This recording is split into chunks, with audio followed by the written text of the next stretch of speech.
বদনজর আসলে অনেক খারাপ একটা জিনিস। আমি বুঝি না, আমরা কারো খাই না, পড়ি না, কারো কিছু করি না, কারো বিষয়ে কোনো কথা বলি না, তাও মানুষের কেন আমাদের নিয়ে এত পড়ে থাকে, আমাদের নিয়ে এত সমালোচনা, আমাদের নিয়ে কেন এত কথা বলতে হবে? ভাই, আপনারা আপনাদের মতন থাকেন, আমরা আমাদের মতন থাকি। আমরা তো আপনাদের বিষয়ে কিছু বলতে চাই না, বা আপনাদের খেতেও চাই না, আপনাদের পড়তেও চাই না, তাহলে আপনাদের এত কিসে চলে আমি বুঝি না। আমি আমি আমার জামাইয়ের সাথে ঘুরি, খাই, ফিরি, সেটা আমরা দেখব। আর আমরা অবশ্যই খারাপ থাকলে বা খারাপ কিছু খেলে আপনাদের মাঝে ভিডিও করে শেয়ার করে দেখাবো না যে আমরা অনেক দুঃখে আছি, আমরা অনেক কষ্টে আছি। আমাদের যেটা লাইফের বেস্ট আমরা সেটাই আপনাদের মাঝে দেখাবো, তাই না?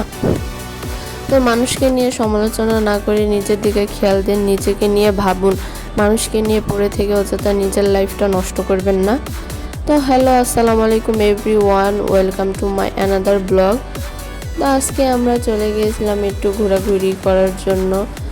অনেক দিন ধরে বাসার ভিতর বসে থেকে থেকে বোর হতেছিলাম, ভালো লাগতেছিল না। এই জন্য আপনাদের ভাইকে বললাম একটু বাইরে নিয়ে যাও, একটু ঘুরতে যাব।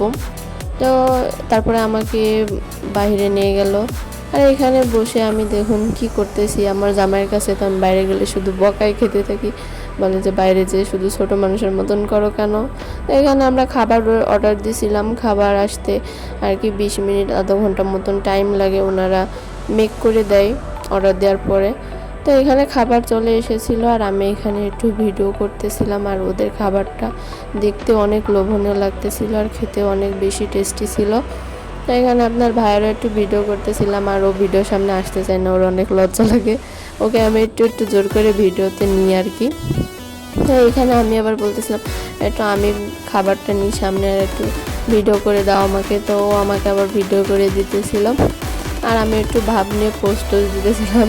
আমি একটু ভাব নিলে শুধু আমাকে বকে, বলে যে অনেক ঢঙ্গি হয়েছে, এত ঢং করতে হবে না, এরকম করে আর কি বকা দেয়। এগুলো আসলে ভালোবাসার বকা, সবসময় আমার সাথে এমনই করে। তারপরে এই যে উপরে রুপটপটা ছিল, এখানে অনেক বৃষ্টি হতেছিল, এই জন্য আমরা ভালোভাবে ভিডিও করতে পারি নাই। আর উপরের সিঁড়িটা অনেক ছোট ছিল আর অনেক পিছলা ছিল, পানি পড়ে আর কি পিছলা হয়ে গেছিলো। এজন্য আপনাদের ভাই আমাকে উঠতে এখানে মানা করছিল, ও উঠে নিয়ে যে একটু ভিডিও করে নিয়ে আসছে। আর আজকে আমরা চলে গিয়েছিলাম রোড সাইড কিচেনে।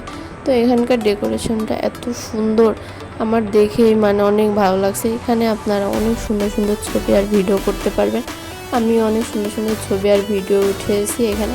আর এখানে ওনাদের স্পেশাল ছিল টোনাটনি প্লেটার আর ছোটন প্লেটার। তো আমরা আবার এই নামগুলো দেখে আর কি হাসাহাসি করতেছিলাম যে আর নাম পাই না।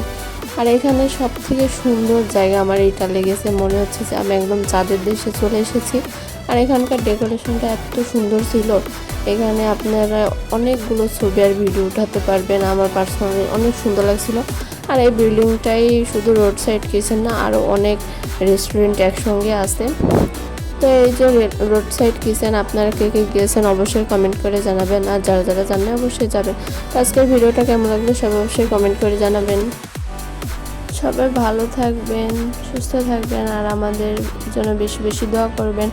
আল্লাহ হাফেজ, tata, bye bye, take care.